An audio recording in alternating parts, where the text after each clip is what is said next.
We're not talking about the best of them. We're just talking about the rest of them. Not the worst parts, but the best parts. And the best parts we have. The best of the rest. Hello, and as they say in fencing, what's the point? Welcome to Best of the Rest, the show where we take a second look at movies that were poorly received upon release and challenge ourselves to only talk about the things we like and what the movie does well. It's 007 month, and this week we are talking the 2002 film Die Another Day. My name is Chris Logan, and I am joined, as always, by the fifth actor to play my co-host, Andrew Williams. You ready for this one, Andrew? Who are the others?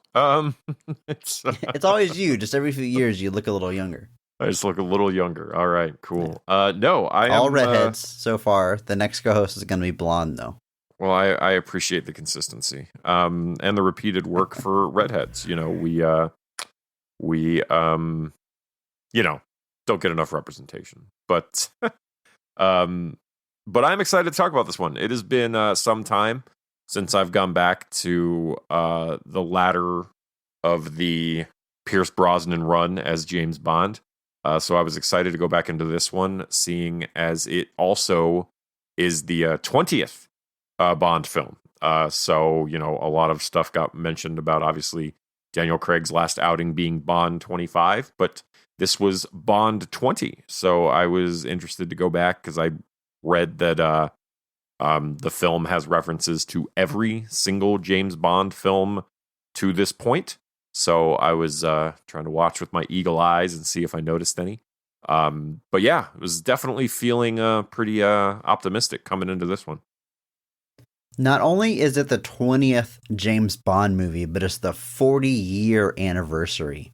1962 was Dr. No. This came out in 2002. So over the course of 40 years, they made 20 movies. That is a crazy pace of Bond movies to keep up over that long. Compare that to No Time to Die, which came out on the 60-year anniversary, and they're only at 25 movies. So obviously that pace has slowed down a bit. Quality has not, but definitely just they don't make movies like they used to. Some of those Sean Connery movies came back like in back-to-back years. It's nuts how fast they were turning them out. The first four James Bond movies come out in 4 consecutive years. So 62, Wild. 3, 4, and 5 for Dr. No, From Russia with Love, Goldfinger, and Thunderball. And then you start getting a couple of years in between the next ones, but even Roger Moore, it's pretty consistently every 2 to 3 years. Then you do get some gaps. Dalton to Brosnan is a good 6-year gap. Even Roger Moore to Timothy Dalton is only a 2-year gap. So like even when they're switching actors, they're still maintaining a pace. It oddly is really only when you get to Daniel Craig that you start running into delays. There's 4 years between Brosnan and Craig, but then after his second movie, it's pretty much a 3 to 4 to 6 year gap between all of his movies. I mean, Daniel Craig was Bond for essentially the next 20 years after this and only made 5 movies. So he has the record for longest time period as James Bond, but still a number of movies off from being the actor to play the character the most. But what's your history with this movie specifically, though? Die Another Day.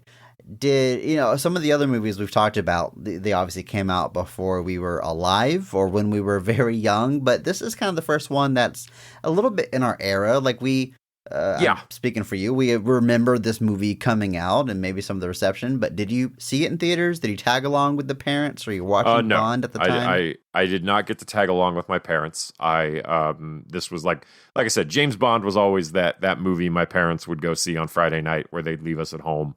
By this point, 2002, I was 15, so I was pretty self-sufficient at this point, and I probably thought I was like too cool for James Bond. Like James Bond was that, it was my parents' type of. It's the Dad franchise, yeah. It's the Dad franchise, yeah. It was a little odd to think of that as something I would go check out. I do want to give a brief shout out though, because in high school I had a friend named Bernardo who was from Brazil. He's still like the biggest Bond super fan I know, even like in high school. Like he was the James Bond guy, and I definitely asked him when we were prepping to do these episodes. I kind of broached him on what would you see as kind of being the low point of all the actors, and so he was definitely a part of this whole month coming together. It's not over yet, but yeah, just so that was kind of my conduit to James Bond as a kid, was just that I had that friend that had seen them all and knew them all. But for me, shout out to Bernardo from Brazil, and thank you for your help assembling our list this month.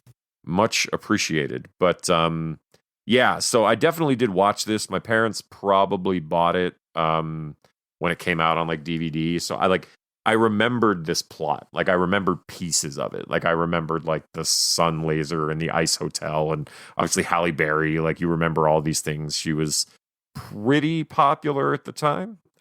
So I know I definitely seen it. So after it came out on home video, I'm sure it was out. And then I'd watched it again since then, just because I went back and watched a lot of these. But yeah, it was. So it's definitely, like I said, as I'm watching it this time, though, there was definitely things where I was like, I remember this scene. I remember these pieces kind of all coming together. So yeah, but definitely not something that I had revisited probably in at least 10 plus years. As far as going back to it and kind of being like, all right, let's go back to Die Another Day. I do remember the theme song. Oh boy, I remember the theme song too. We'll get to it. We'll talk about it.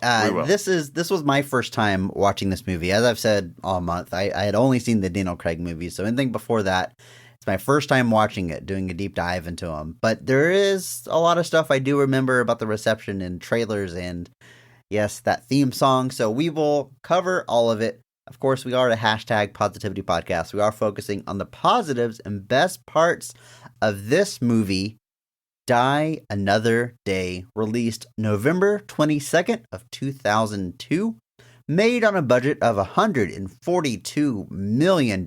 They were pouring some money into this film, and it looks like they got a return on it. At the box office, it brings in $432 million. Critically, it is simply not well received. I mean, Rotten Tomatoes, it holds a 56%, which we've had a few entries dip below into that rotten category, but I don't think that 56% is telling the whole story. In fact, if you look at the audience score, it's 41%. It is significantly lower, which we've said it plenty of times. It's pretty rare for the audiences to be even lower than the critics. So critics were mixed on it, but this movie's kind of reception, we're talking about the low point of the Pierce Brosnan era. I think unanimously people would agree this is the low point, but many people say this is the low point of the entire Bond franchise. It's kind of this movie's legacy is that it, quote, killed the franchise before it gets reinvented with Casino Royale. Yeah, I mean, this is definitely a oddly had kind of continued the trend of that the last Bond film of each actor was kind of oddly the low point. Obviously, like it kind of starts with the idea that Diamonds Are Forever is kind of the low point of the Sean Connery run. You could even potentially say You Only Live Twice might be. Obviously, View to a Kill is one of the most poorly received Roger Moore's. License to Kill, probably a bit of an exception more than a rule, but then kind of Brosnan comes in as like the third kind of lengthy Bond actor to kind of have an underwhelming final installment. Obviously George Lazenby only getting the one. So it's an odd trend, but this was very much not a time where there was that idea of trying to end on a high note. And obviously, I mean, we saw the box office. This movie made plenty of money. To that point was the highest grossing Bond film of all time. And so certainly can't be upset at that. The movie is written by the writing team of Neil Purvis and Robert Wade. Now, this writing duo had a few credits to their name before they got pulled into that Eon Productions family, we'll call it. They started with the franchise on The World Is Not Enough, and they are continuing to write James Bond movies with credits on every single film, all the way up through No Time to Die. So they brought them on board, and they've been writing with them ever since. Most of the time, they do have an additional writer to do a pass-through or collaborate with, but they are continuous throughout the franchise.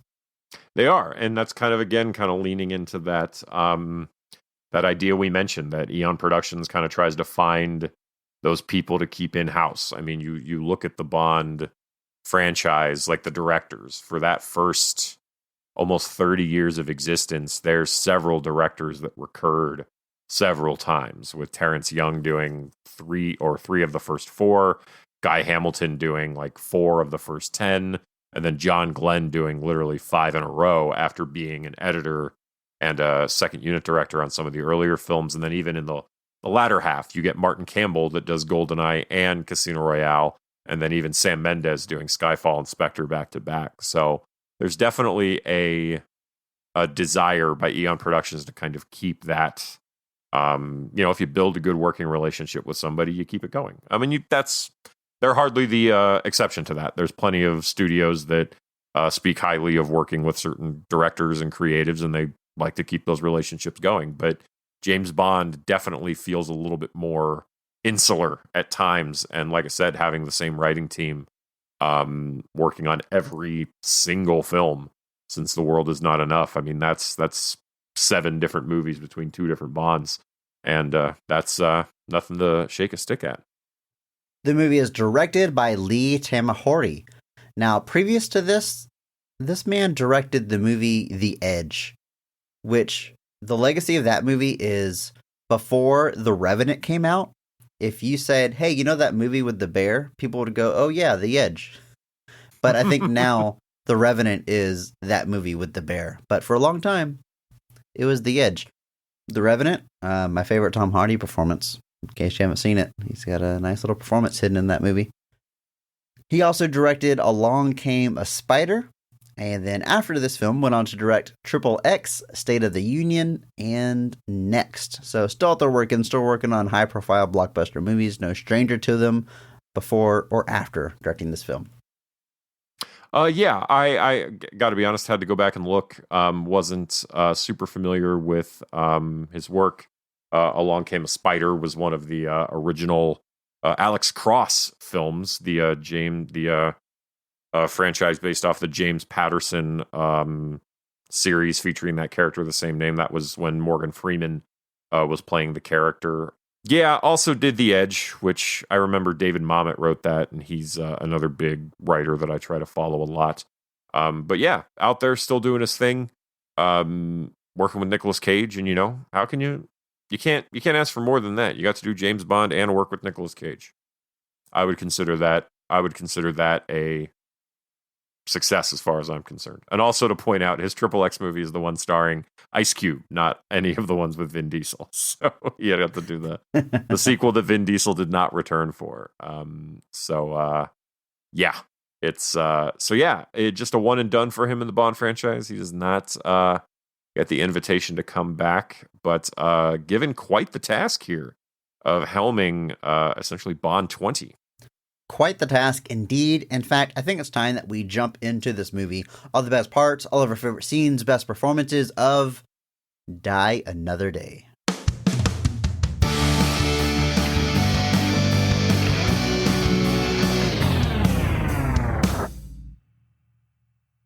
While on a mission in North Korea, James Bond seemingly kills both Colonel Tan Sun Moon and his right-hand man Zhao, before being captured by the foreign government. Just over a year later, Bond is released in exchange for Zhao, who survived the attack but is left scarred. While tracking the whereabouts of Colonel Moon across the globe, Bond teams up with a mysterious woman named Jinx, an NSA agent with similar goals. After the duo finally catch Moon, who has changed his appearance and identity to a British billionaire named Gustav Graves, James Bond is betrayed by a fellow MI6 agent that is in league with Graves. Now Bond and Jinx must escape Graves' facility and hold him accountable for his crimes. A lot going on here, as we've been saying all month. Very exception. dense plots. I skimmed over a lot of stuff. I kind of casually mentioned that a Korean man changes his appearance and identity to a British man. That's a thing in this movie. It's a wild one. It's it's a lot to jump into here. But before we talk about the scenes, of course, we're going to talk about the cast, starting with the high point, with the best casting and best performance of the film. Every week, we recognize one person who goes above and beyond the call of duty, that they actually elevate the quality of the entire film with their performance, and we recognize that person by giving them the Mark Strong Award. Andrew, go and kick us off here. Who's getting your Mark Strong Award for Die Another Day? I, much like some of our previous installments, I have to go straight to the top. I'm giving it to Pierce Brosnan as James Bond himself. I don't think there's a lot of competition here. There's a few great performances, but you can tell Brosnan is still very much invested in the character, and he's really putting everything he has into just, again, those things about James Bond, the charm, the charisma. All of that comes through here in spades. He's definitely older. I think Brosnan was in his late 40s at this point, so not quite as old as Roger Moore was for his last outing, but still a little older, but it doesn't show as much as I remember it showing. I remember watching this movie and like really thinking Pierce Brosnan was out of shape, but he's not. He looks perfectly good as James Bond. I guess maybe I wish I looked as good as James Bond, or as good as Pierce Brosnan looks in this movie. I wish I looked that good now as he looks then. And so, but yeah, he looks great as Bond. He's believable in the role. There's no question that he's still got the charm and the charisma, and he's carrying this thing on his shoulders. And so, yeah, I got to go straight to the top. Pierce Brosnan as James Bond. Excellent pick, and I gotta agree with you. Pierce Brosnan also getting my Mark Strong Award. I think he is a fantastic James Bond. I think he's really like an amalgamation almost of all the takes we've seen on Bond. We talked last week when we're talking about Timothy Dalton, how he was kind of laying the groundwork for what Pierce Brosnan would bring in, where you get a little bit more depth to Bond and a little bit more shades to the character. But he also has that classic look, the dark hair pushed back, that classic Sean Connery and Roger Moore look, and suave and bravado. Timothy Dalton, at least in the movie that we covered, was a little bit more down about being Bond. So I think he kind of bounces back. Like I said, a little bit of all the past performances, kind of what I see in his James Bond, and he pulls it off. I think he's got the perfect accent for Bond. I mean, just an excellent pick. And apparently they wanted him for the role ever since they were casting The Living Daylights, but scheduling didn't work out, and then seemingly they just got him on board as soon as they could, and he wrote it out for his 4 movies. But yeah, just a great performance. And I'll say that, you know, we talked a little bit about this movie's legacy and its reputation, and it gets a little cheesy or hokey or corny or un-Bond-like in its plot or action scenes. We'll talk about all that. But I think throughout, no matter what is happening around him, he's nailing that James Bond look and delivery and persona. I think his James Bond is still solid throughout, even if maybe elements of the movies around him have changed. I agree. I think overall, like I said, there's this through line, and Brosnan essentially is that, and he's still very much has come to play. He doesn't phone it in. He doesn't feel like he's coasting. Like I said, you can still tell that playing the part is a big deal to him. And yeah, it shows in pretty much every single capacity. Also, Pierce Brosnan, our first Irish James Bond. Is he Irish? He is. Wow, I didn't know that. I think he is, because Sean Irish, Connery I'm looking at his Wikipedia. is Scottish. George Lazenby is Australian. Roger Wait Moore a was minute. actually... Has there been Roger a Moore British was English. James Bond? Roger Okay. Moore was English. And Roger Moore and Timothy Dalton were both, although Timothy Dalton, I guess, is technically Welsh. But yeah, Interesting. Roger What about Daniel Moore, Craig? He's British, right? Daniel Craig is, yeah, he's got to be. He's English, yeah. So, Okay. so yeah, Daniel Craig bringing it back. But yeah, I did. Yeah, just now thinking about it, I was like, oh, James Bond has been not English more than he's been English. Yeah, it's like It's I kind guess of a joke people make that British people kept playing American superheroes. I guess it was all just payback. Well, there's been no American James Bonds. Not yet. Not yet. Man, that would cause an uproar. It would. You got to be from Interesting. the aisle. Irish. Well, it's like even Lazenby's Australian. Like, I guess I don't know. That's weird. Where's the? I guess you have to be in that hemisphere for it to be okay. Halle Berry is in this movie, as you mentioned earlier, Andrew. She is playing the character of Jinx. Now, obviously, it's an ensemble cast, as it always is in these films, but Pierce Brosnan as James Bond is your lead. Right there behind him on the call sheet and with screen time is Halle Berry's role here.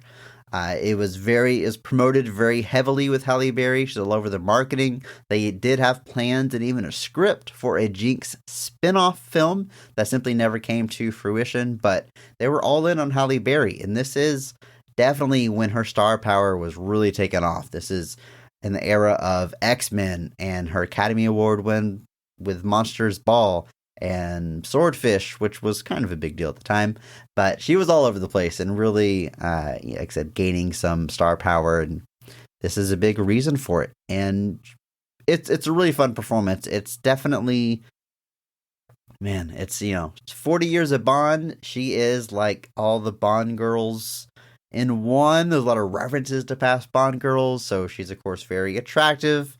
She has a romantic relationship with James Bond, but she is also an agent of her own in a different organization, so she's handling herself with weapons and guns and fun escapes from sticky situations, and she's doing all the classic Bond girl hallmarks, and it's Halle Berry. She's up to the task, of course.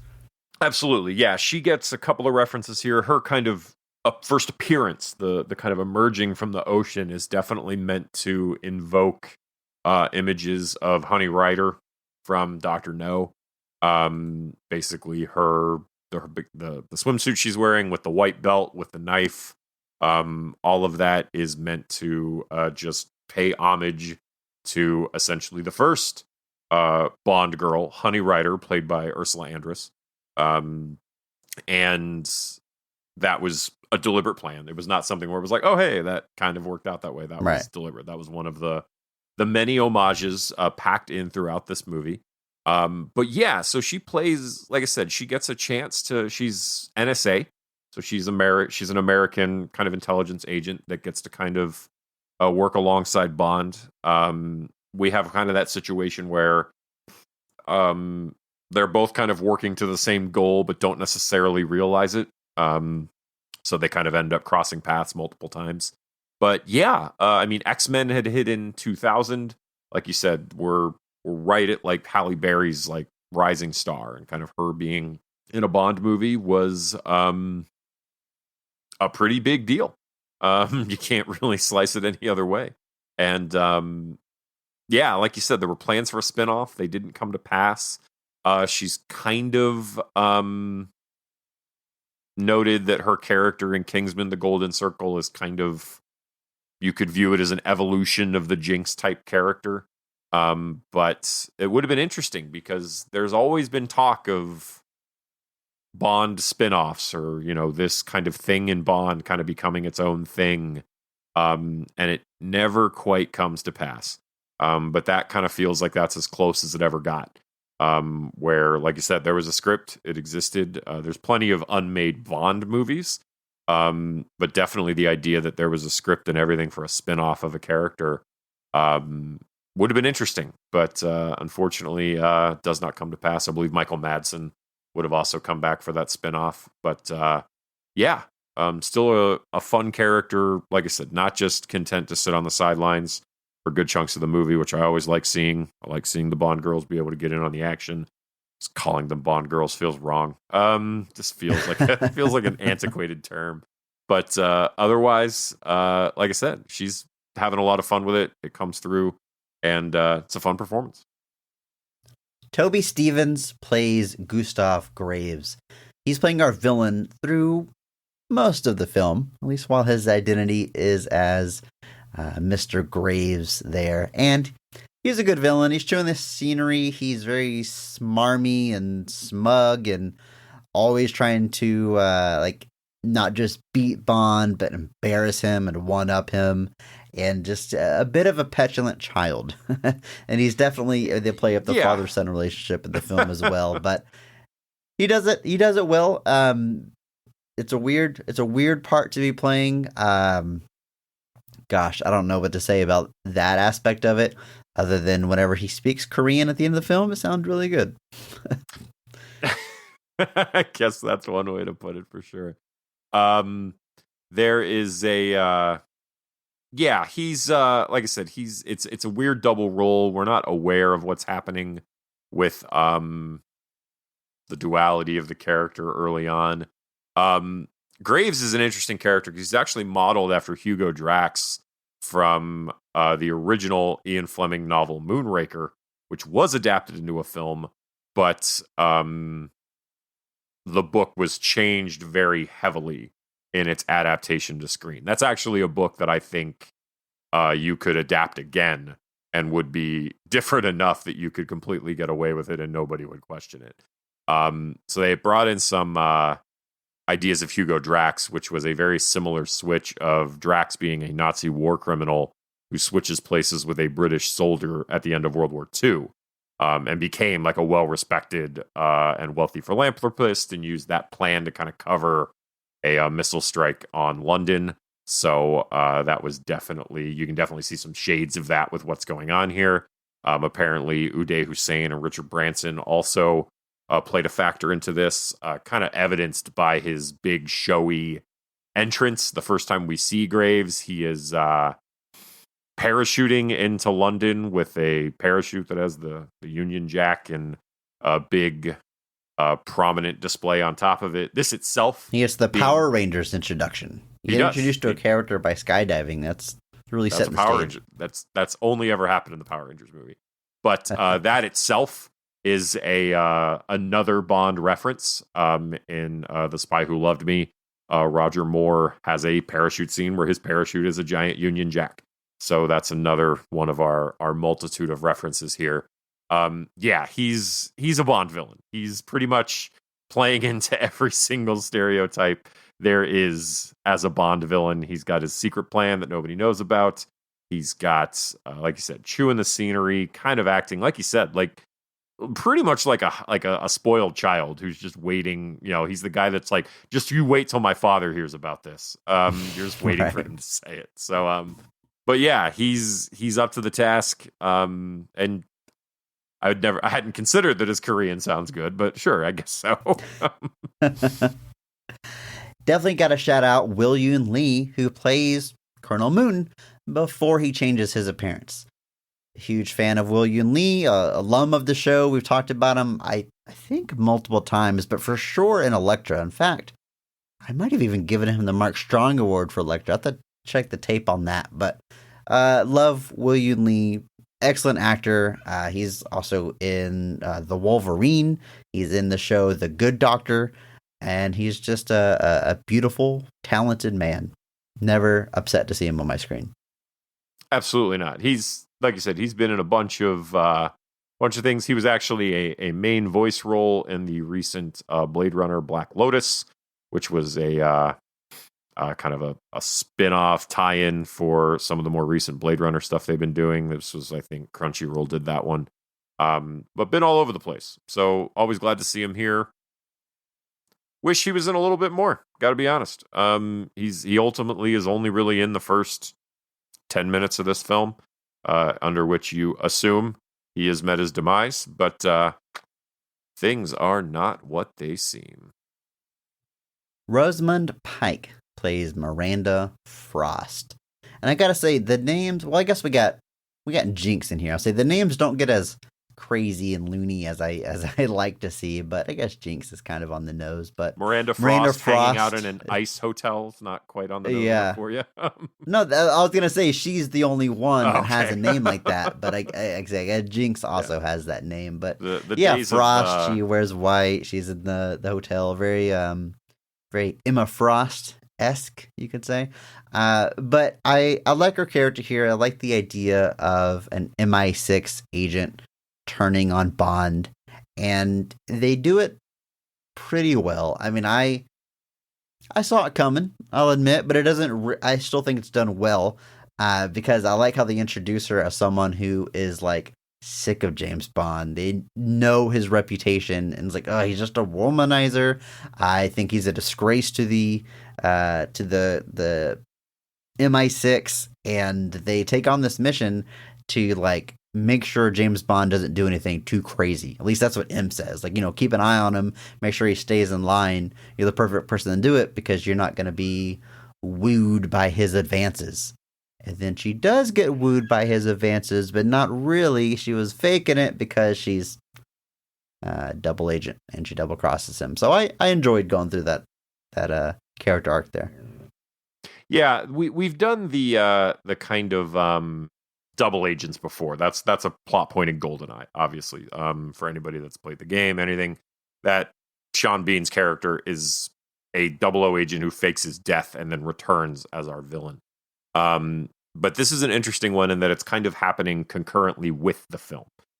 We don't know she's a double agent. Like you said, you can kind of see it coming, but like the 006 thing in GoldenEye is more similar to what happens to Tan Sun Moon / Gustav Graves in this one. Like, he disappears at the beginning and then returns later.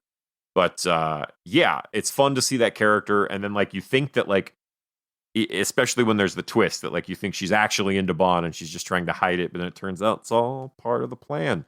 Got some View to a Kill vibes there, where apparently sleeping with Bond was part of the mission. It'll make sense later. Trust me. I have to do this. I have to do this. Yeah, it's like that line from Triple X. The things I'm gonna do for my country. Yeah. Yes. And I gotta shout out Michael Madsen. You mentioned he's in the movie. He plays a character named Damien Falco, which I didn't even know his character's name until I read it here. Jinx's superior in the NSA. So it is. So every now and then you see him like at headquarters or watching a monitor, and he says something, and not too consequential to the film, but he sort of somewhat teams up with M to oversee this mission because, again, their objectives are kind of aligning. But I just love Michael Madsen. I love anytime he's on my screen. I love hearing that dude's voice, and I love that they have him basically dressed as his Reservoir Dogs character. He's just wearing a simple black suit throughout the movie, which, man, looks good in a black suit. Yeah, his character is very... If this were a television show and his character showed up, I would just expect that he was going to be in the spinoff. Like, that's how I like kind of view his performance here. Like, he's very much spinoff bait. But yeah, it's never sad to see Michael Madsen on my screen. I think that covers our key players. Well, may have maybe a few shout outs later as we go through the scenes, but we of course have to run down the MI6 regulars. So we have Judi Dench as M, not her first time playing the character, but the first time we've had a chance to talk about her properly on Best of the Rest. I love Judi Dench. I love her casting as M. She's perfect. She can do no wrong. I, of course, saw her throughout her tenure in the Daniel Craig movies. I had not seen her as the character in other movies before. We're watching the movies for this podcast, but I was pleasantly surprised to see that she was always awesome in the role. Like, there's not much to say about it other than she is by far my favorite performance as M. Yeah, I think she creates a really interesting dichotomy with Bond. Because with the previous ones, there was really just a lot of just that classic, oh, it's Bond's superior who keeps telling him to rein it in and he never does. But with Judi Dench, you actually start to, I think, get like an ongoing relationship, a better understanding, and it kind of flips the just flips the dichotomy on its head in a lot of ways. And Judi Dench, like you said, she's great. I think she's tied for the longest run as M. She does it from 95 to 2012. And I think Bernard Lee does it from 62 to 79. So I think that's both 17 years for each. And now we obviously have Ralph Fiennes, which is spelt neither Rafe nor Fiennes, as M now. And I think he does a great job. Don't misunderstand me. I think he's Ralph Fiennes. He's great. He's another guy that I'm never sad to see on my screen. I'm actually going to see a new one he's in this week called The Menu, where we got is that coming out this week?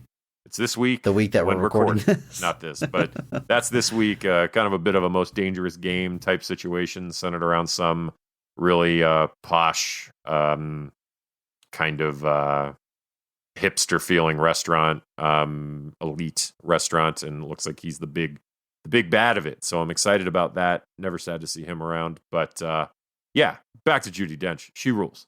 So I remember this was another one that I remember people kind of groaning at the time. 95 especially, when it's like, oh, they're going to make M a woman. And you know what, guys? We've evolved as a people. And I think we can all now collectively understand that sentiment was incorrect because Judi Dench rules. I agree. End of statement. John Cleese plays Q, taking over the role from Mr. Llewellyn, who did pass away before this movie came out. But a good replacement, and obviously being John Cleese, the humor is played up a little bit more than maybe some of the past movies. Quick aside though, James Bond refers to him simply as Quartermaster in this movie. Has Q always been short for Quartermaster, or did they retroactively say, oh wait, yeah, that's why he's called Q? Much like M, Q is a job title rather than a name. So it's not a code name. It's a shorthand for a job title.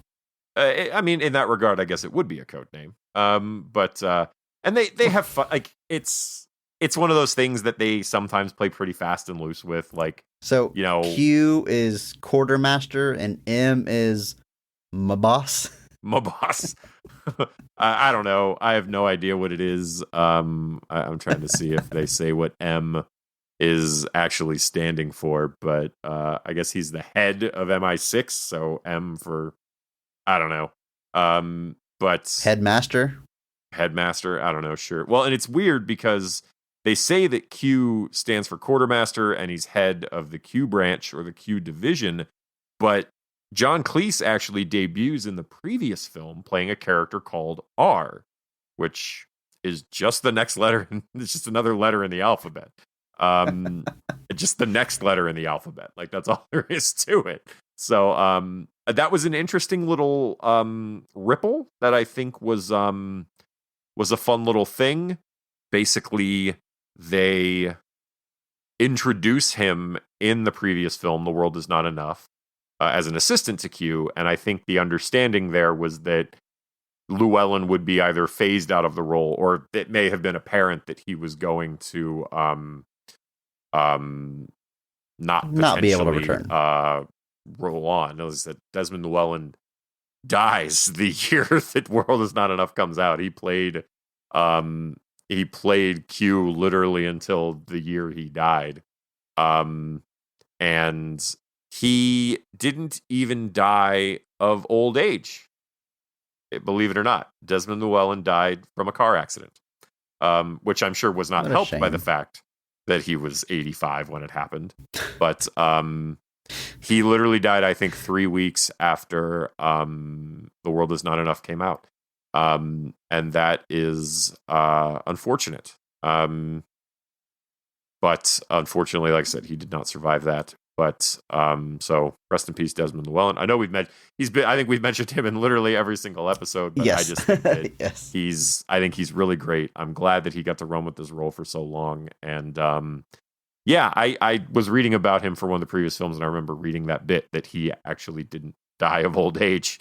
And I was just that's unfortunate. But yeah, so it was interesting to see them. I mean, it's very similar to what they do with M in Skyfall. Like Mallory's character is introduced in Skyfall, and when obviously Judi Dench, spoilers for a 10-year-old movie, but when Judi Dench does not survive the events of that film, he's a natural solution. In these movies, it was obviously a bit more overt by having John Cleese just appear as Q's assistant in World Is Not Enough, but he's doing the same thing essentially. He's sarcastic, he's witty to all of Bond's nonsense. He gets a good amount of the Easter eggs show up in the Q scene. We get the knife shoe from Russia with Love. We get the Thunderball jetpack. We get a bunch of other different little ridiculous things that appear, little gadgets. The crocodile submarine from, God, whichever movie that was. Dude, these are such good band names. Thunderball jetpack, crocodile submarine. Crocodile submarine, I think, was Octopussy. The For Your Eyes Only. They have like the diver suits, and then even the robot from A View to a Kill. That weird little robot that Q's using to spy on Bond. That's also glimpsed briefly in Q's lab. So yeah, definitely Q's lab is that. For those fans that are trying to see, a lot of those little Easter eggs are hidden in there. Pretty much, I think the only scene that Q's in this movie. I don't think he shows up a whole lot. No, he's got a couple of other little brief appearances, but by and large, not a lot of screen time. But it's John Cleese, Monty Python. We all know John Cleese, and he's fantastic. Samantha Bond plays Miss Moneypenny. First of all, Samantha Bond. How fun is that? Last name is Bond. That's pretty fun. And a 007. That's fun. It's fun.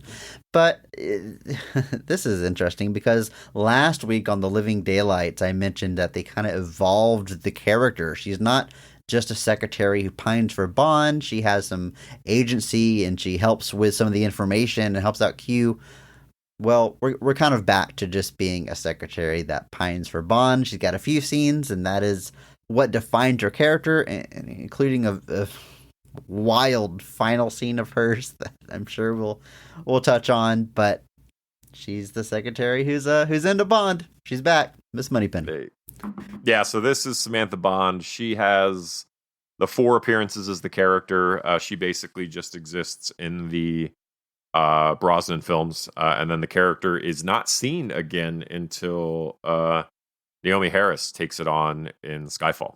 Skyfall is, interestingly, like the first several Craig movies kind of avoid the classic Bond setup. That kind of the MI6 staff and everything, or at least the kind of classic version of it. And then Skyfall, the end of Skyfall specifically, is where they kind of slide back into that.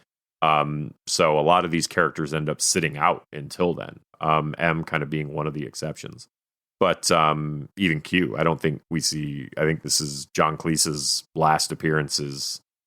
Q, because I know he wasn't retained for the Craig stuff either. So yeah, so a bit of a, like you said, you call it a regression, call it a classic portrayal of the character, however you want to present it. There's literally a whole sequence where she uses a VR headset to simulate a fantasy with Bond. It's a little ridiculous at times, but she's playing that kind of really kind of hallmarked performance of Moneypenny here.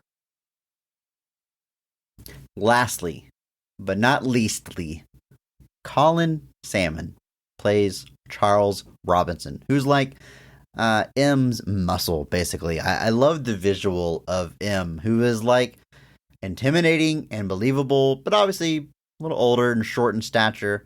So like she's always accompanied by him, who looks like he could, knock you out in one punch. And I love just seeing them together. But Colin Salmon, I think this is the 3rd time he's been mentioned on our show. We talked about him on Alien vs. Predator and way back on Punisher Warzone.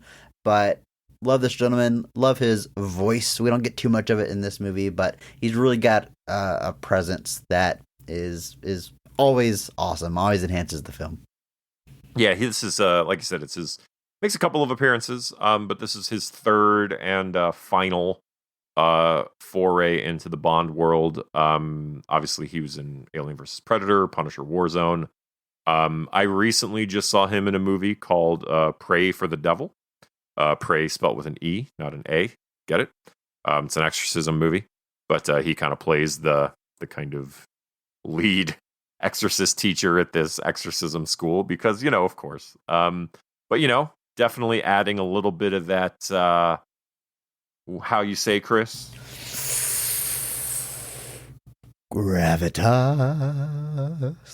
I'm running out of ways to say it. That was a weird one, but there you go. We're gonna keep it. We're live, pal. But obviously he's great. He was a version of General Zod on Krypton for a long time. He's fantastic.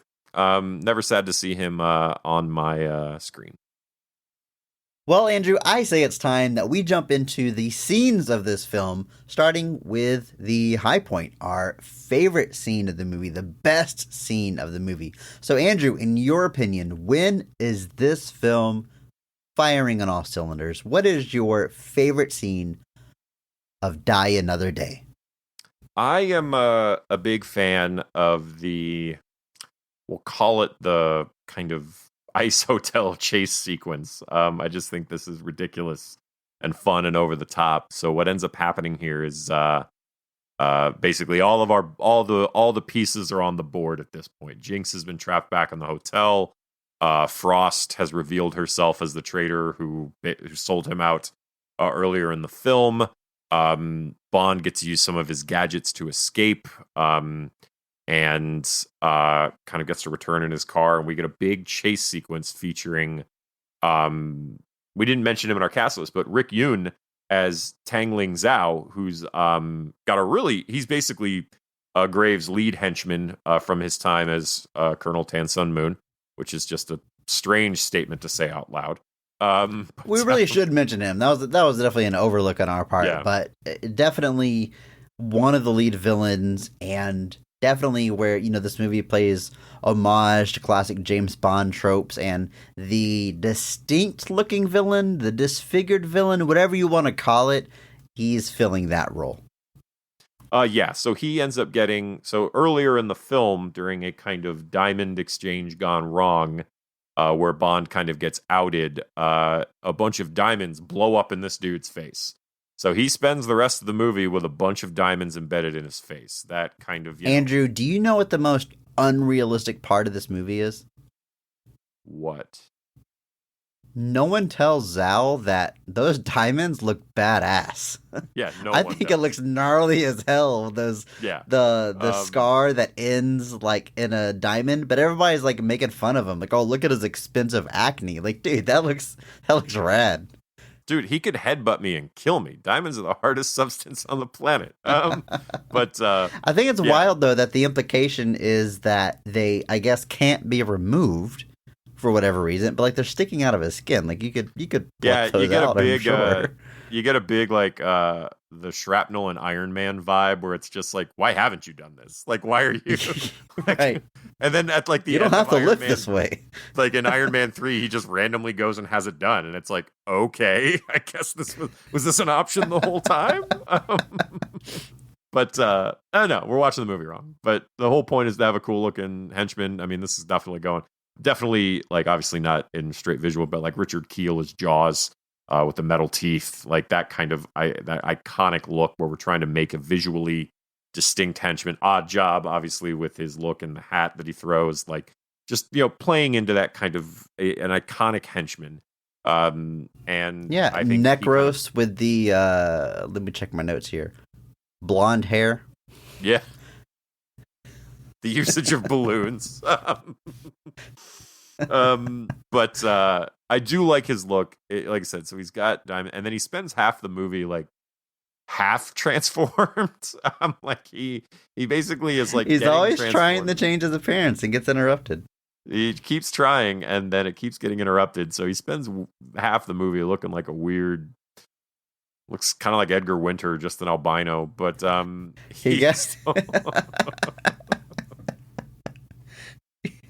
Chris, my references are insane. he got to the part of the process where you lose all your body hair, but not the part where you regain features. He lost all his hair, but they still hadn't gotten rid of the diamonds. Anyway, this is all unusable. He changes his appearance, like he becomes a whole new race or whatever. But like, he still has the diamonds in his face. So everybody's like, "We know who you are. You're the only person on this planet with diamonds in your face." Diamonds in your face. God.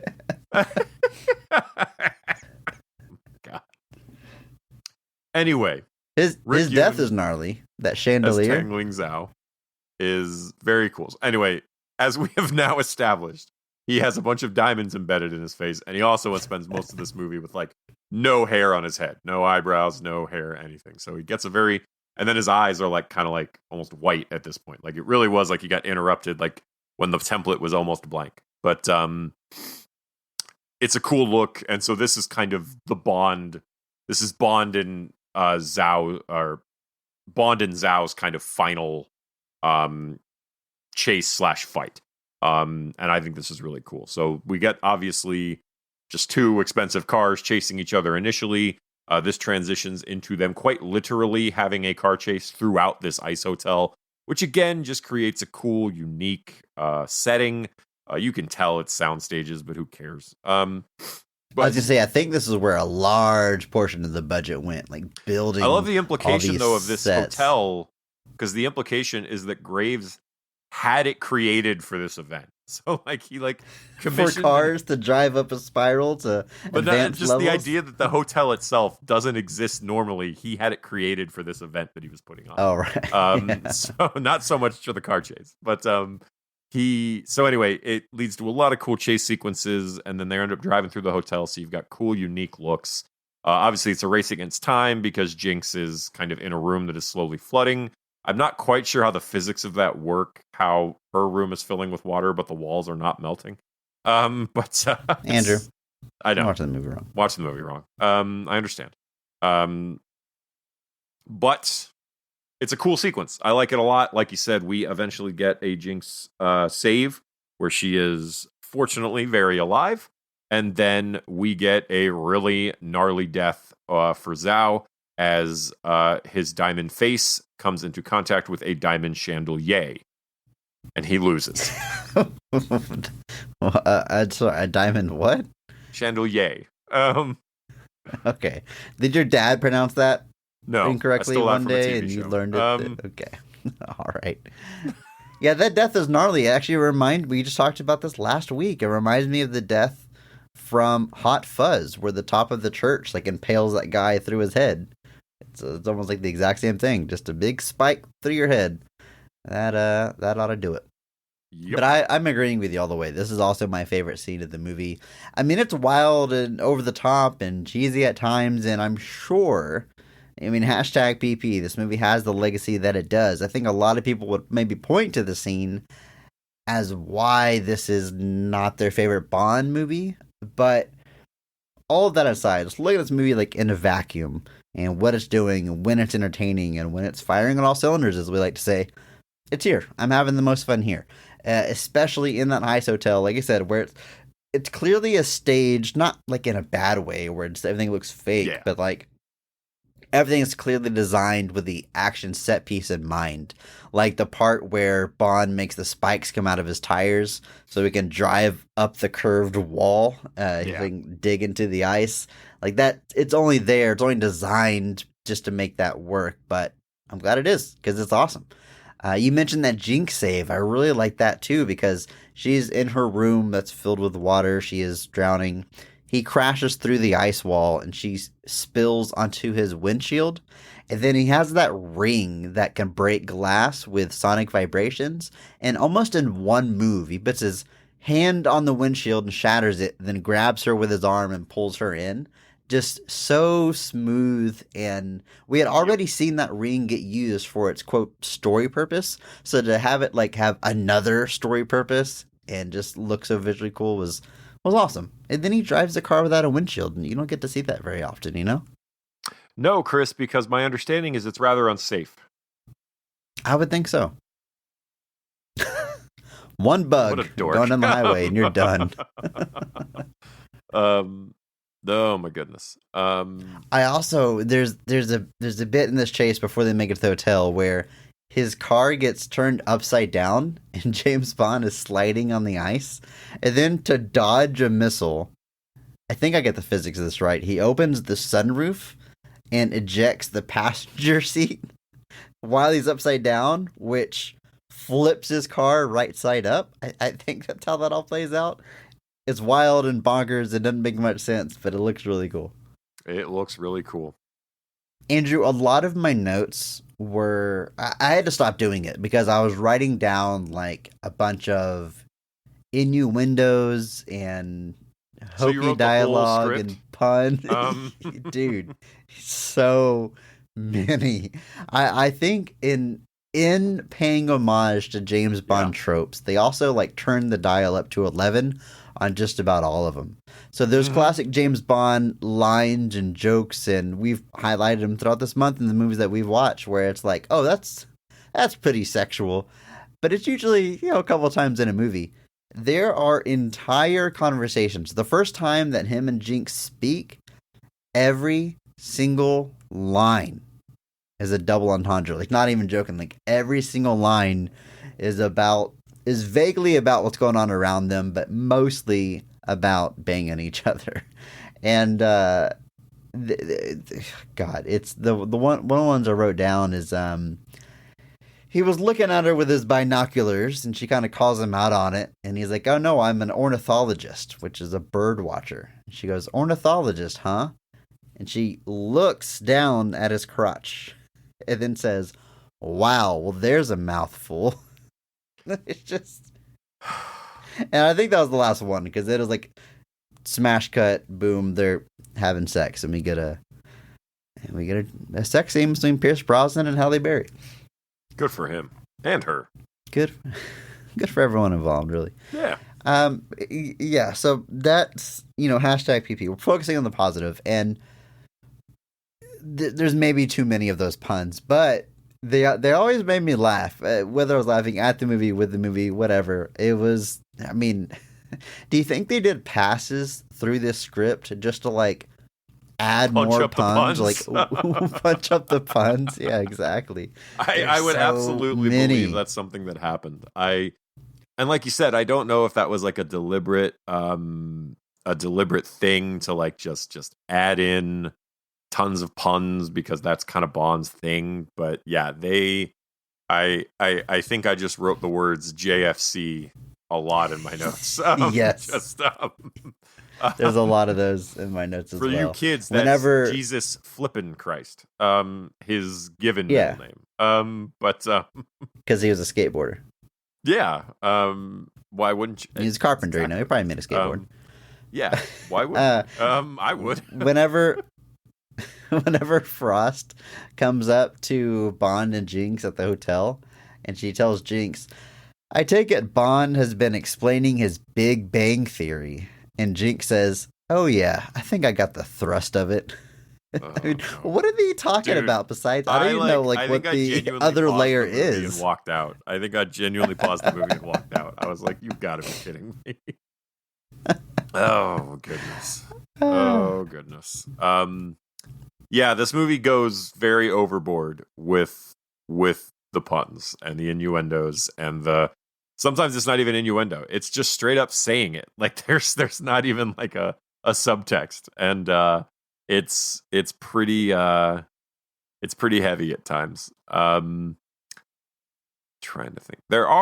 I do want to shout out a few other of the homages that I think are a little fun. Because like I said, the way they kind of sold this movie, or one of the things, or one of its legacy, is that there are references to every James Bond movie that precedes it. So I mentioned the Q scene.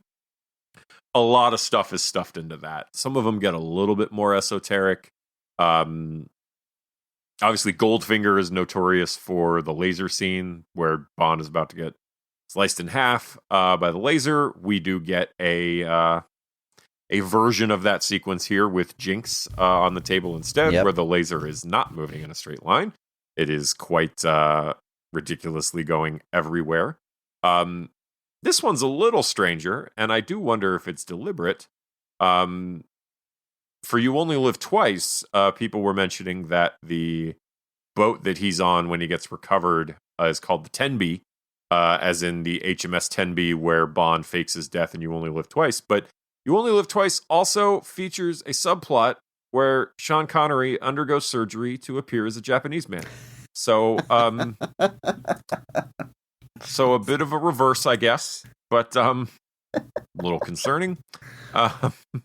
There's a fun little musical cue that's a reference to On Her Majesty's Secret Service. The Gustav Graves article mentions diamonds are forever. Now, hang on, let me pause you on that one, because I also looked up a list of all the references. I thought it was fun, but I caught one for Diamonds Are Forever, and when I looked up my list, it mentioned this magazine. That's not the one that I caught, though. Oh, do tell. Graves says, well, diamonds are for everyone, which diamonds are forever.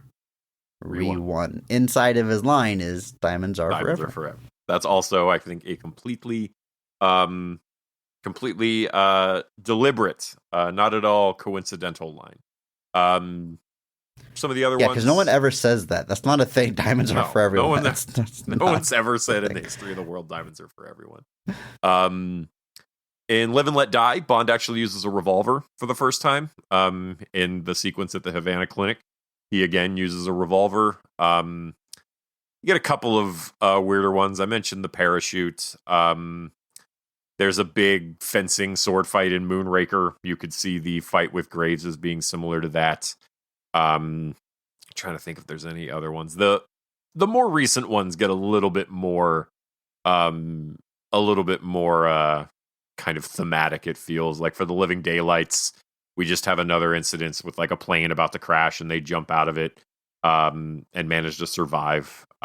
License to Kill is based off of the idea of Bond getting his 00 status and License to Kill pulled, which happens to Bond in this movie. And then with the other Brosnan films, it's literally just recreating stuff that he'd had. So he uses the laser watch from GoldenEye. He uses the remote control from Tomorrow Never Dies. And then there is a geodesic dome in The World Is Not Enough. And we get another one here. So they definitely were stretching that guy. You can look up the list for yourself, guys. We don't have to go into detail on all of them. But like, there's definitely some where it feels like they're stretching it. They're definitely like reaching a little bit for them. But there's other. But it's pretty fun. I don't think any of them are really derailing everything. The Q sequence is probably the most overt, just because they do like make overt references to everything. But that sequence is only a few minutes, so it's somewhat, maybe a little much. But I thought it was fun, so I was definitely on the lookout for them to see if I could identify them.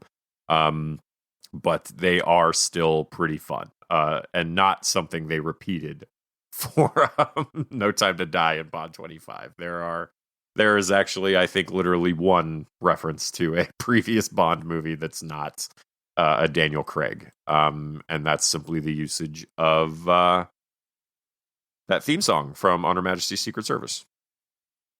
Yeah, and the whole Craig series kind of throughout plays homage to classic Bond as he acquires these tropes. Like I think the first time he has a shaken martini, he's like, that's a good drink. I'll have to remember that. So they were like, he already. gets the Aston Martin in one of them, and like I know in Skyfall he gets a lot of like the classic kind of pitfalls. And then I do remember when I saw No Time to Die, though, the usage of We Have All the Time in the World, which is by Louis Armstrong and actually composed by John Barry for On Her Majesty's Secret Service, which I think was a cool little homage to specifically use a song from kind of an underrated Bond film. But in this one, definitely packing in the references as deep as they can. But should we talk about that theme song, Chris? The theme song for Die Another Day? Yes. Man, we said last week, I think I actually asked last week, is there any bad Bond songs? I look, hashtag Positivity Podcast. I can't just flat out say this is a bad song, but man, this is What is there to say about it? It is. I'll say this: extremely Madonna. auto-tuned. It is extremely auto-tuned. Madonna, to my knowledge, is the only person who did both a James Bond theme and an Austin Powers theme song. So how about that? Well, given there's only 3 Austin Powers movies, I think that's pretty narrow. Even harder to accomplish the feat, then, Andrew. You're not incorrect. I'm actually curious. Were either of the other Austin Powers movies, did they have theme songs by anybody famous? Andrew, I don't know. I don't think so. Chris, you don't come at me with this unless you've got your references. Well, she did a Austin Powers themed music video, so that's why I feel comfortable calling it a theme song, because the Austin Powers movies don't do like the cinematic openings like James Bond does, which is like I'm kind of surprised they don't as much as they reference James Bond, but I don't know, a song that appeared on the soundtrack as a lead single. How about that? Does that qualify for a theme song? Sure.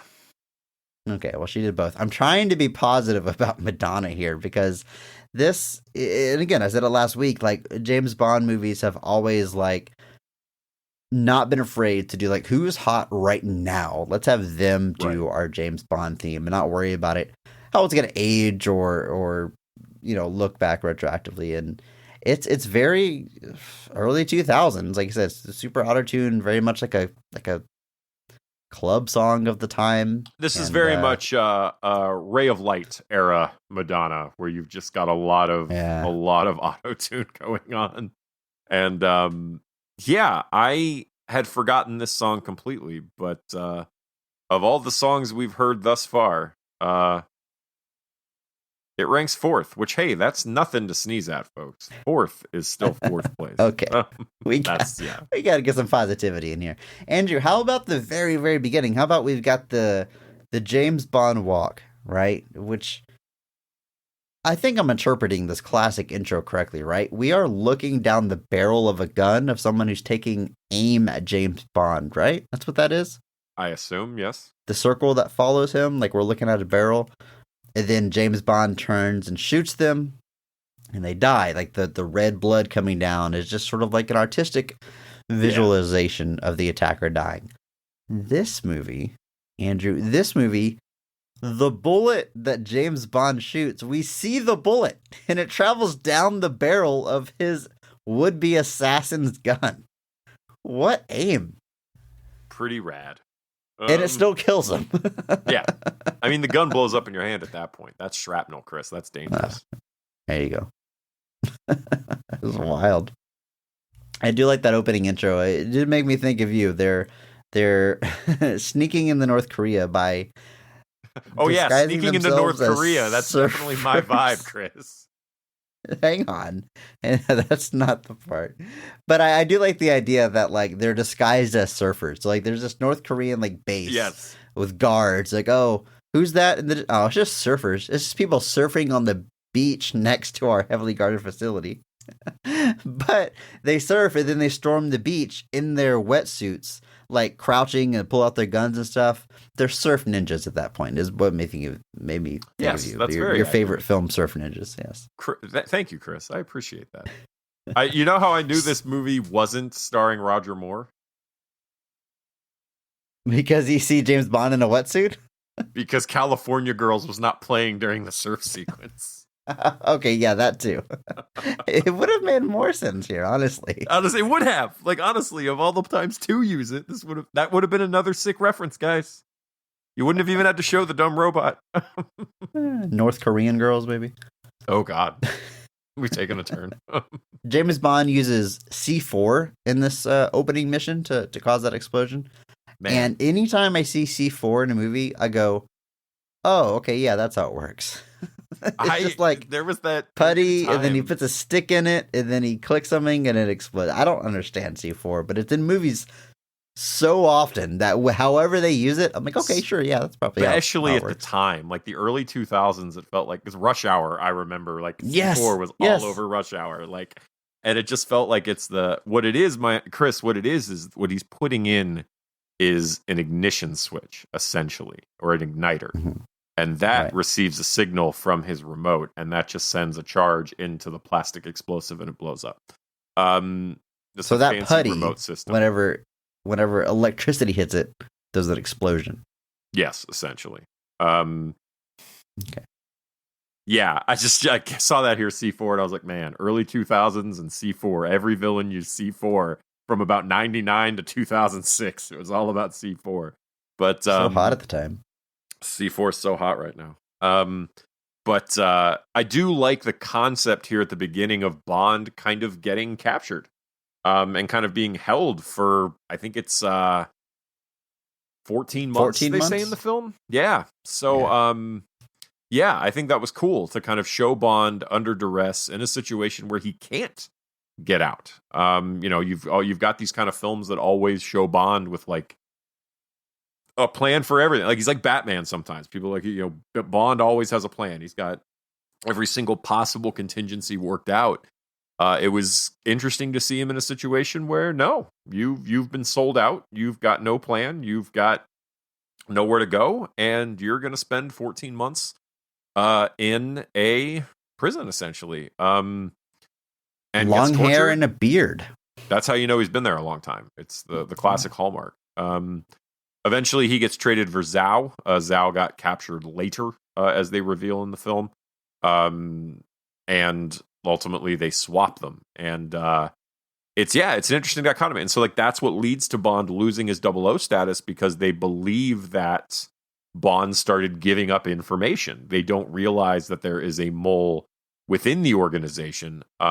They just suspect that Bond was the one giving up information. And but I just liked that idea of kind of flipping the script. Like I said, we've obviously dealt with the idea of Bond losing his kind of 00 status and his license to kill.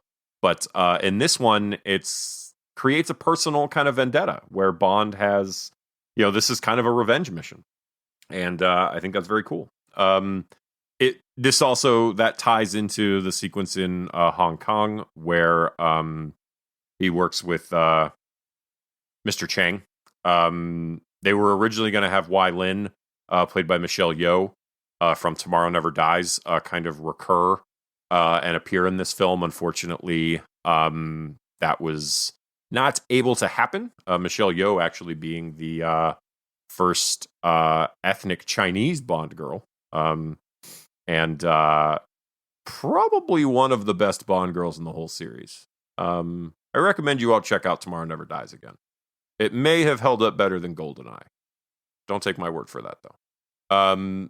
But yeah, it would have been cool to see her come back. Would have been a small part, but still, that hotel sequence is also fun. It's got Bond just playing off his instincts. I like seeing Bond without the gadgets. This movie kind of does work in both aspects. To kind of see him with the gadgets and kind of get a few instances where he doesn't have them, and this is one of them. But yeah, interesting stuff to start our film off.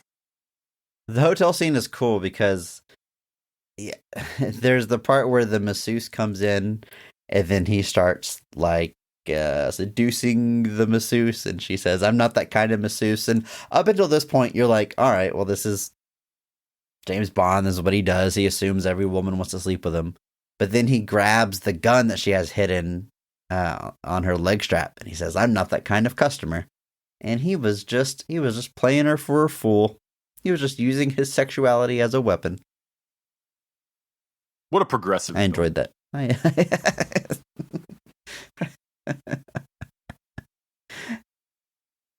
Speaking of gadgets, there's a part where James Bond has to swim underwater.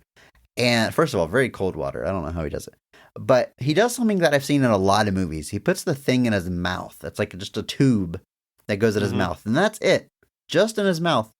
And then apparently he's able to like breathe underwater. Now I assume there's oxygen in that little device. But like, is that possible? Andrew, do you think you would be able to do that? Not have anything covering your nose, but put a thing in your mouth and be able to breathe underwater. Well, I feel like Batman does that. Like, I feel like Batman's had things that are just the mouth. They're not over the nose. But, I mean, hypothetically speaking, if you're able to just breathe, I don't know, because that's the thing is, I don't know if these things are, like, supposedly, like, filtering the oxygen out of the water, or if, like, it's an air, or if they're air I assume cartridges. there's a compressed oxygen inside, I would guess. But either way, I I mean, I would assume, like, if you're, I've had plenty of days where I've had to breathe through my mouth almost exclusively. I would imagine I'd be able to do it for 5 minutes.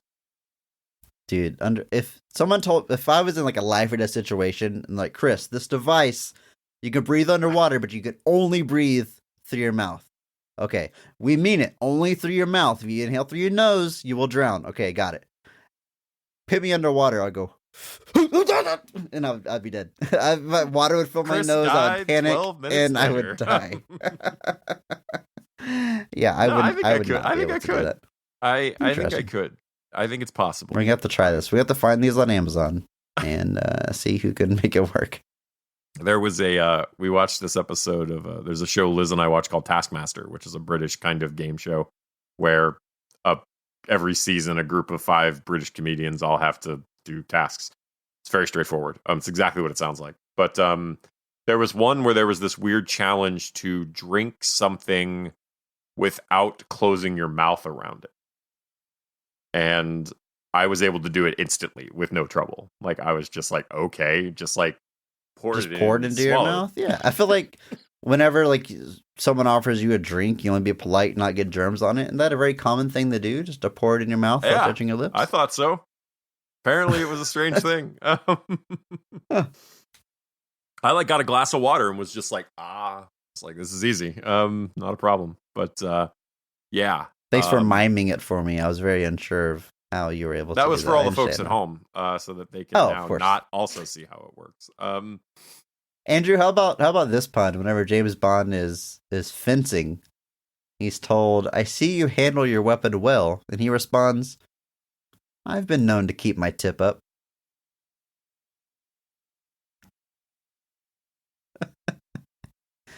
Sword This is his movie dick. is No, this movie is bonkers. this movie. I Is will. bonkers. I mean, I think we've definitely hit some high points here. A lot of my notes again are just puns and lines that made me laugh. And as we often say, our goal here isn't to try to convince you that these maligned movies are secretly masterpieces and they're very good. I understand why the movie has the legacy that it does, but you know what? Most conversations about this movie are just about that legacy and just about trashing it and why it's not as good as the others. So that's why our podcast exists, right? We want to kind of dial into some of these scenes that genuinely work, are a lot of fun. And if you go into it with that attitude, I think for sure you're going to find some fun stuff to be had. And as far as, I will go this far to defend the movie. I will say, like, if you're doing a James Bond watch, don't skip it. There's nothing in here where I go, well, this is disrespectful to James Bond. This is it's too much. Because honestly, it's a lot, but it's all things that have existed in James Bond already. There's just there's a lot more of it and maybe too much for some people's tastes, but it's not the worst thing in the world. It's not. Like I said, I think if anything, seeing Brosnan as the character one last time is worth the price of admission, because he's still bringing a lot to the character, and you can still see why he's playing James Bond. Like you said, I think you see basically a mix of all the previous versions of Bond with Brosnan. I think that makes him kind of unique, that he really was trying to honor everything that came before, especially in this movie in particular, whereas Craig really kind of tried to take it in a different direction. And this is kind of the last. It's a weird. Craig's Bond is a weird thing, because obviously Judi Dench returns as M in all of those films, but it's very clearly designed to be kind of a reboot in a lot of ways. We can dive into that next week, but Yeah, but either way, a the parallel idea here more universe so- is the answer. The idea more so here was that this kind of bookends arguably the 40 years of Bond that came before. And it's an interesting legacy to try to grapple with, especially in one film. Like I said, we'll talk more about Craig later, but yeah, my point really was just kind of touching on the idea that you could view this movie as kind of the conclusion of everything that came before. It kind of all plays on each other. It all builds. There's a weird bridging sense of continuity, even if it is detached at times with your recurring cast, your recurring characters. And yeah, it's a weird place to sit, being the guy who has to play James Bond in that film. But I think Brosnan is up to the task, and I think it's worth checking it out for that reason. Also, just to touch on real quick, the other thing this movie mentions a lot that also I remember hearing a lot at the time is conflict diamonds. Like they call them specifically conflict diamonds, which, is just another word for blood diamonds. I guess they didn't want to call them that. But just, I'm like, I feel like that was another trope of the early mid 2000s was all your movies. It was about blood diamonds and conflict diamonds. There's literally it was right around the Freedom Fries era. Yeah. We can't get out of here without me mentioning my favorite line of the movie. It's genuinely awesome. I swear, it's not another pun or joke. It's genuinely awesome. It's whenever they're on the airplane at the very end and the plane is going down, and Graves tells him, because Graves is going to escape and get away with his plan, and he tells Bond, "You see, Mr. Bond, you can't kill my dreams, but my dreams can kill you." Awesome. Good bad guy line. Yes. Great villain line. Toby Stephens, like I said, if you told me that he watched every single Bond movie that came before this and was trying to amalgamate all those characters into one, I would have absolutely no question that that's what he's doing here. He's paying homage and chewing every bit of that scenery that he can.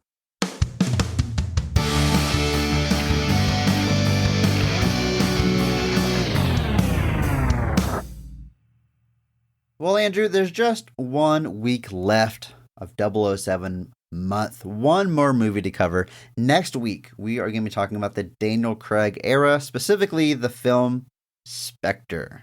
An interesting one because I feel like Daniel Craig's series tried to end like on 3 different occasions, and they always just were unsure if they could get Daniel Craig back or were unsure if they stuck the landing. And this was, intended in the series. Obviously, it did not in the series, but this will be a fun one to go back to and dive into.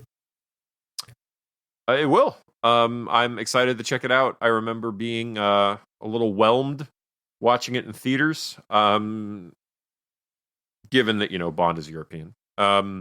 So I am interested to go back and check it out. Do you not understand that reference, Chris? You're the worst. No.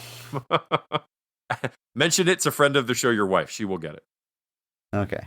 Yeah, Whelmed and Europe. Make sure to include those 2 things. But before next week, before we get to Daniel Craig, it's time for our question of the week. And this week, our question comes from Mike Lynch in our Discord. And here is what they say. Not that long ago, many actors would scoff at starring in an action movie, let alone a comic book movie. In your opinion, who was the one actor or actress who took an action or comic book role and made the rest say, okay, well, if they're doing it, I'm in? Great question, Mike, and a bit of interesting one here. So when did the levee break where any A-lister could suddenly show up in a comic book movie? He gives an example. I'm going to hold off on reading his example so we don't kind of poison the well of our mind as we try to come up with an answer.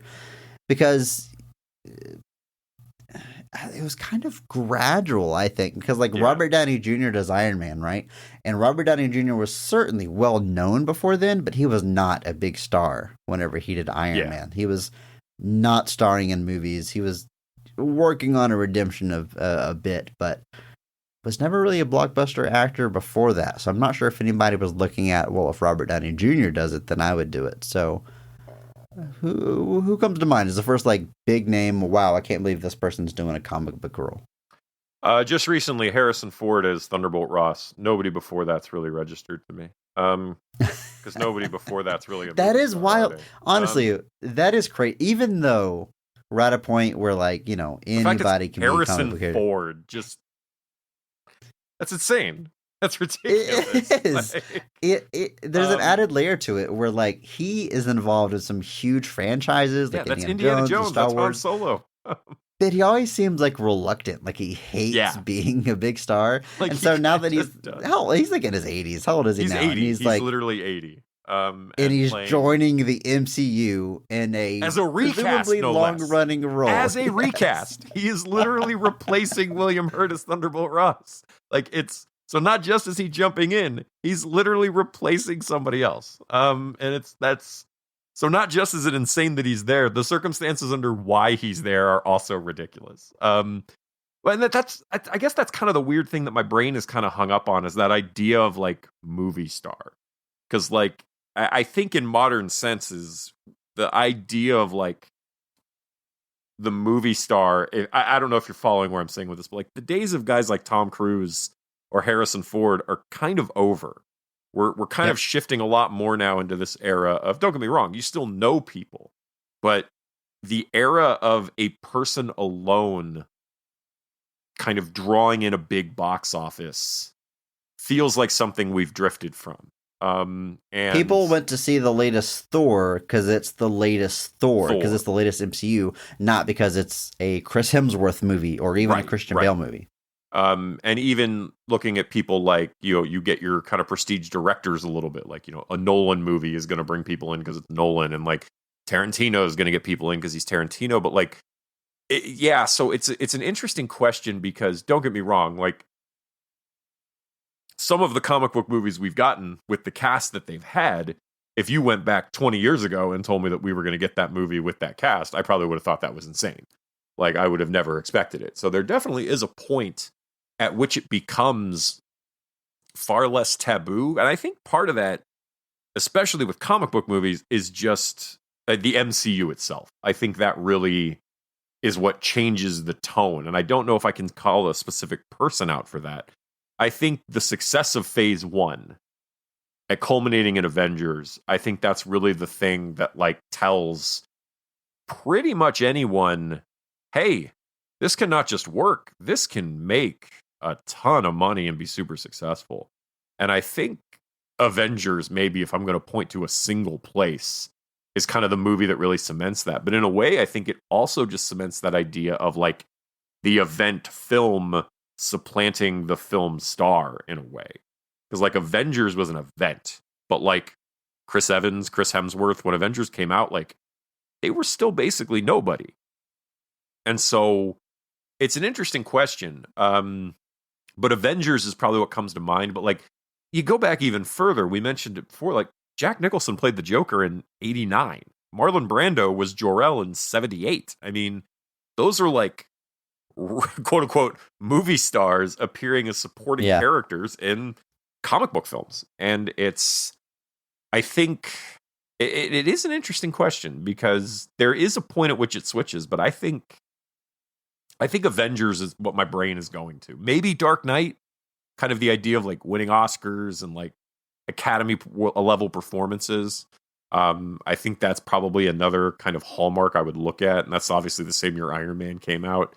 And so that kind of 2008 to 2012 comic book movie period is probably the thing that my brain immediately goes to, as far as definitely ushering in the modern sense of the comic book film and like the event blockbuster.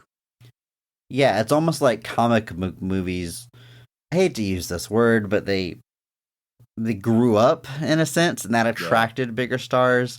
And grew up's not the right word, but they proved that they could be more than just popcorn entertainment, which there's nothing wrong with popcorn entertainment, but you can have prestige. I mean, you're going to hate me bringing up this movie. I said prestige, but like Joaquin Phoenix doing Joker, that's like Joaquin Phoenix would not have played Joker in previous Batman movies. Right. But to make a movie like they did with Joker is going to attract someone like Joaquin Phoenix. So I think it's the movies that change more than like one person signing on. Mike's example, though, is for him, he says it's John Malkovich in Red. Once Malkovich gave in, so gave in Hollywood. That's interesting. I mean, Malkovich is definitely a well-respected character actor. Greatest character actor of all time, some would say. And yeah, joined in Red. Well, Red's an interesting movie, because Red is actually, I think, it's the movie I think of when we had that surge of like action movies starring old actors. I think Red is the movie Yes. that like opens the door for that in a way, because you think about what Red is. Red is Bruce Willis, Morgan Freeman, John Malkovich, Helen Mirren, Brian Cox. Like, it's like kind of the almost Expendables of older actors, and the Expendables is older actors. But it's, and even stuff like the Expendables may be pointed to as like, hey, there's success in these guys and in these people. But Red is an interesting example because it is an action film, and it is also technically a comic book film. And it showed that I think there was definitely a market and a success that could be attributed to, you know, the sometimes rampant ageism represented in Hollywood, where, you know, there's just this desire to move on to the next hot thing. And if you're going to use the older actors, they're just going to be in those bit parts where they play old people. They're not going to get to have any fun, at least not in like your big summer blockbusters. And that is an interesting example. Like, I do like Red a lot, I think, and John Malkovich is definitely a highlight of it. Probably the Mark Strong. But yeah, it's an interesting question because I do agree that there's a point where like the tide turns, but I think it's definitely gradual. I don't think there's any like, there's not one moment. Like I said, honestly, I'm not even joking kind of when I say that Harrison Ford joining the MCU is kind of like that moment for me. Like, it would be similar if like Tom Cruise joined like the DC extended universe or the Marvel set. Like, it would be a similar thing where it's like, wow, like a genuine, And like, he replaces legacy. someone that was already there. Tom Cruise replaces Ryan Reynolds as Hal Jordan. But like that. That's I've got one. Oh, go ahead, please. I've got one for you here. So I think for me, who comes to mind is Kate Blanchett in Thor Ragnarok. Interesting. Because we've had up and coming names get involved. We've had kind of established guys reach the next level with their involvement in the superheroes. But like, Kate Blanchett is a well-respected Academy Award-winning actress. She's got, I don't say nothing to gain from doing a superhero movie. That's not the right way to look at it. But she certainly doesn't need to. It's not going to rise her star. She's already made. She has her niche. She seems very cool, but I wouldn't be surprised if someone would think someone as prestigious as her would feel like, oh, well, for her, superhero movies are probably below her, you know? But she does it. She comes on board as the villain of that movie, and she's awesome, and it's Kate Blanchett in a supporting role in an MCU movie, in a superhero movie, and that type of actor, you know, it's like if Daniel Day-Lewis like showed up as a villain in a movie, in a superhero movie, it's like, oh man, not what a role I would expect from you. But I think she does. Really upset that Daniel Day-Lewis is never going to play Mr. Freeze. Damn it. Or I just Dr. thought of Doom. that now. But there's tons of roles he could have played. No, Kate Blanchett is interesting. Were you going to say something else there? Well, I do think that has led to more, you know, use Thor as an example again, you know, Christian Bale coming in, because I think there's a lot of definitely established names hesitant to come into the MCU or a big franchise because it's going to tie up your career for 5 to 10 years or however many movies. But if you can come in like as a prestige villain, it's going to last one movie. You know, it's your way to get in and have fun and play in that sandbox without locking yourself in for however many movies. And I think that appeals to a lot of established actors and movie stars, and she's kind of the first one I can think of that caliber to come in and do that. Yeah, it's interesting. I mean, she's no stranger to like franchise pictures, though. Obviously, having been in Lord of the Rings, I mean, those were huge movies at the time. She's no small part of those. But then, like, once that kind of died down, she went pretty big on like smaller things, I mean, I remember The Aviator. I remember she's in Life Aquatic. I know she's got an uncredited cameo in Hot Fuzz, but yeah, and even here lately, you even see her, you don't even see her face, Fuzz, right? Like, she's like really covering. But yeah, she's kind of somebody suit. that outside kind of Lord of the Rings, you really see her as like either like your art house type movies or things like that, and I think that's kind of how I feel about Bale as well. Like, Bale as Batman, I think is not also an incorrect answer. Obviously, he really tried to take Batman and just take it seriously, like in a way that, you know, I mean, I'm not saying that Keaton doesn't take it seriously, but like there's a added level of gravitas to his Batman that I think you're kind of missing. I mean, and Gravitas. Is that a good Batman voice? gravitas. Yes. Gravitas. Where Where were the other drugs going? gravitas.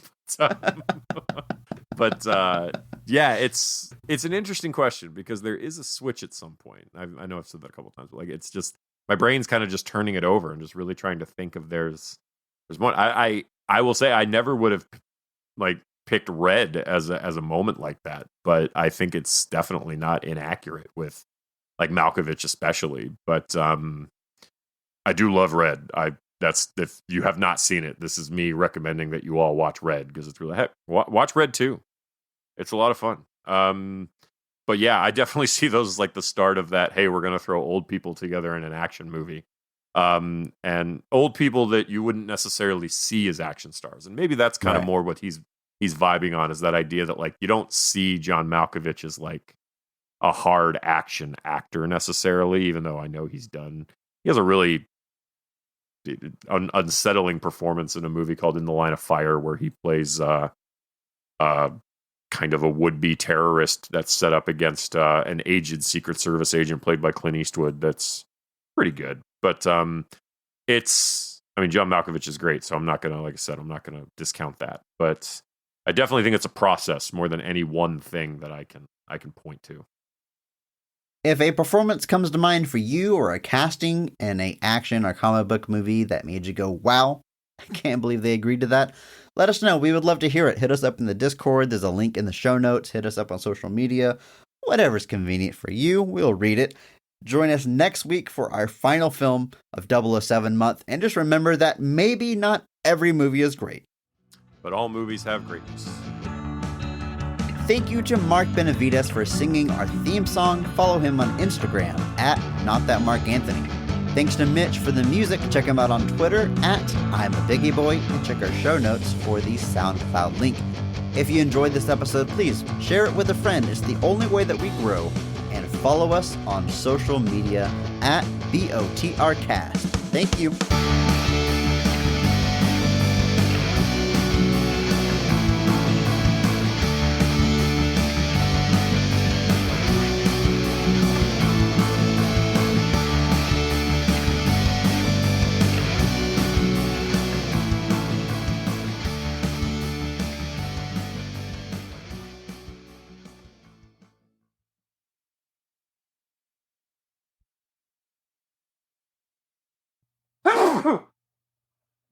Bless you, sir.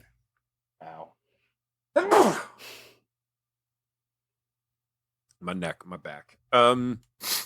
But Were you going to finish that song? yeah, no. That's where it stops for a family show. But there's your post credits.